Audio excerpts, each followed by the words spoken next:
And the more we learn about the other cases, the more questions seem to really pop up about the bombings and whether we ever really needed to solve them at all, whether they would have even happened.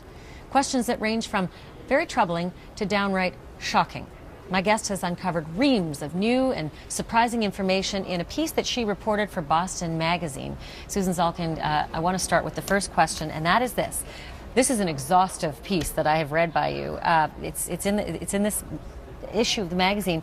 I put a link to the article in the video description. I'll sum up the main point of the article. If police had arrested Tamerlan Tsarnaev for his involvement in a triple homicide in 2011, then he would not have been able to have perpetrated the Boston bombings in 2013 because he would have been in jail. To be crystal clear who we are talking about, Tamerlan is the person accused of perpetrating the Boston bombing attack in 2013 along with his brother. If Tamerlan had been convicted and jailed for a murder case in 2011, then he would not have been out on the street in 2013 and have been able to bomb the Boston Marathon. That's what the lead or opening paragraph of the article is trying to convey. Could solving this case have prevented the Boston Marathon bombings? Click here to go to my blog, and there's a link to the article there, and you can see what the article is actually talking about. The CNN host does a horrible job communicating what this story is about. When you went through the triple murders that happened in 2011, the connection with Tamerlan Tsarnaev,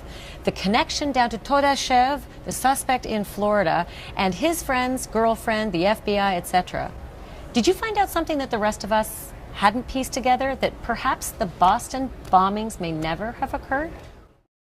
And even worse than that is Fox News' weird twist on this. Did you find out something that the rest of us hadn't pieced together, that perhaps the Boston bombings may never have occurred? He uses this quote in order to suggest that the Boston bombings didn't happen at all. Look how irrational Fox News' reasoning is. He argues, or perhaps it's a Freudian slip of sorts, an inner look into the psyche of a prostitute whose mind is screaming at her, there is something very wrong about all of this. Just maybe, Vadim Cream replies. Or perhaps you are delusional, a tinfoil hat-toting fearmonger who operates under the insane premise that he's lifting the veil to expose the truth when all he's doing is propagating ignorance by spreading ridiculous claims. Just maybe. Well, there's no maybe about that.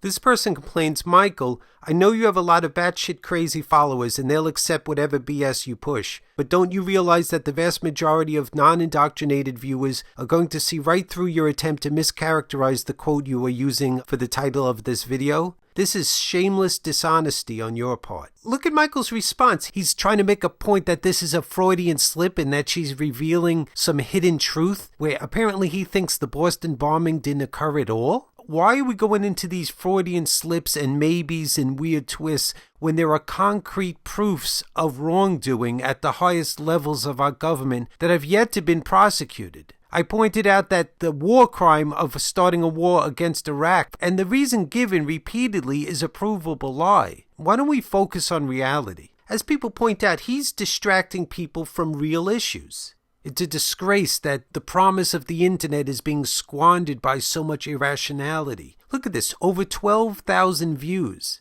And that's happening because these irrational sites are spreading it. You can Google the title of Fox News' video and see all these sites that are spreading it. Perhaps you want to contact these websites and ask them to embed this video to help get a rational viewpoint out to the people. Don't tell me that this video I'm making is going to have less views than one he just slaps together. He didn't even bother to put a link to the article, that the main thing that's being discussed in the video, the article. And so she's asking the author of the article, is this what you're saying? Well, you can look at the article yourself. It is not saying that the Boston bombings didn't happen. That doesn't even make sense.